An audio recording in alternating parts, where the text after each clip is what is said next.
with the error correction model. Now, remember, we have already established a term called error term, this error term.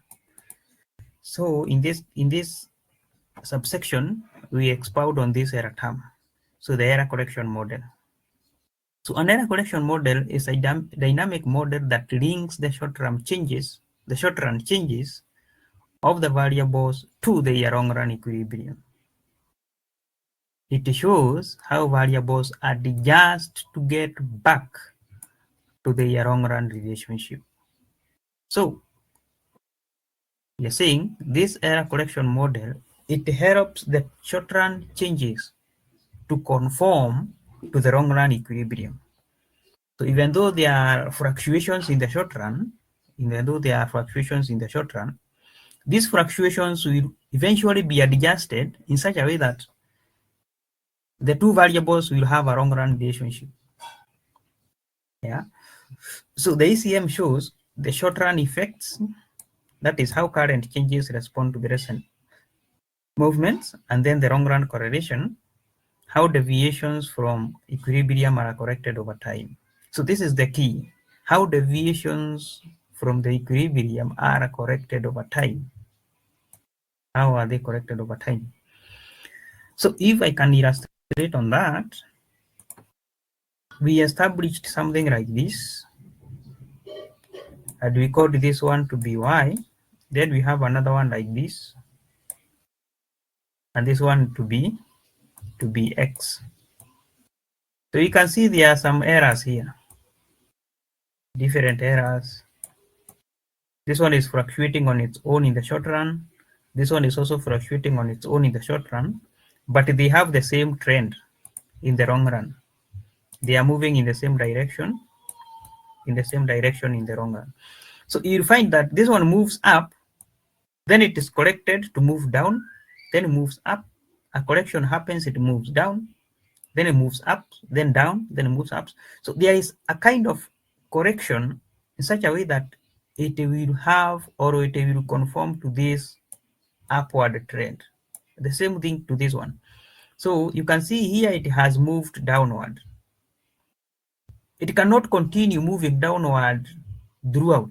It has to be corrected in such a way that it moves downward, it moves up, it moves down, it moves up, like that.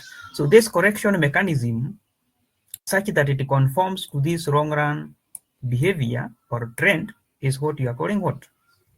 The error correction model, the ECM. The ECM. So now we can explore further on this model. So the general form of ECM for two variables are shown below.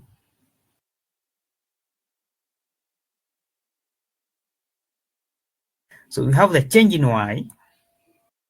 Change in y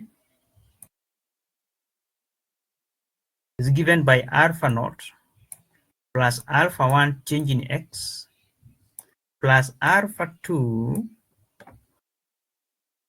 y t minus 1 minus beta x t minus 1 plus the error term. So we obviously know that this one is change in y. This delta means change in y. Then this delta change means change in x t.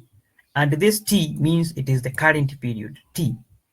The current period. In this case, it could be 2025.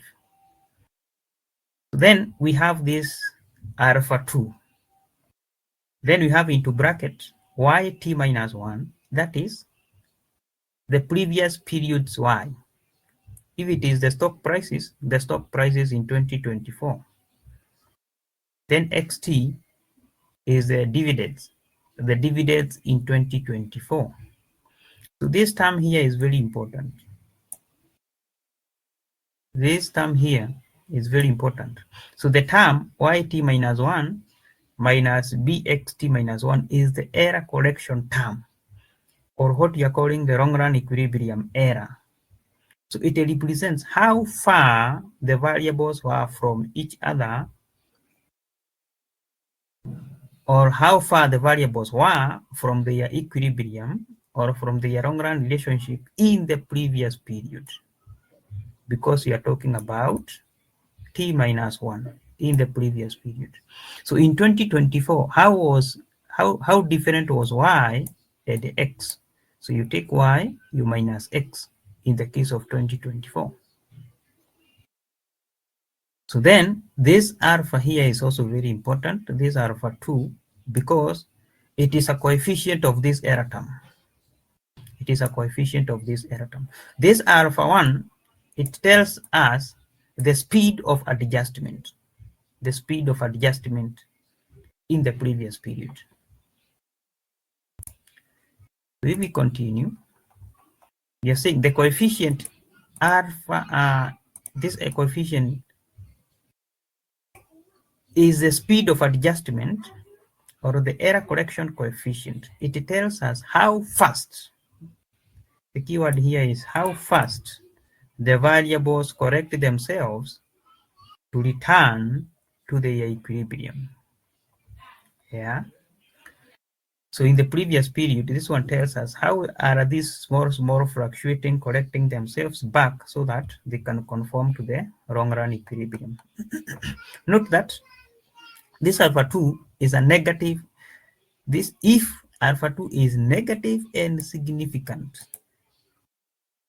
it means deviation from the equilibrium are corrected over time to return to the long-run equilibrium.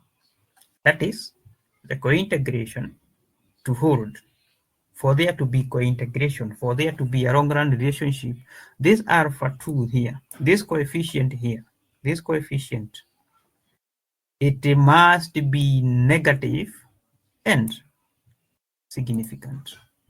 If it is negative and significant, then we say that these two variables conform to the long-run relationship, or we say that these two variables are cointegrated, or we say a cointegration exists between the two variables.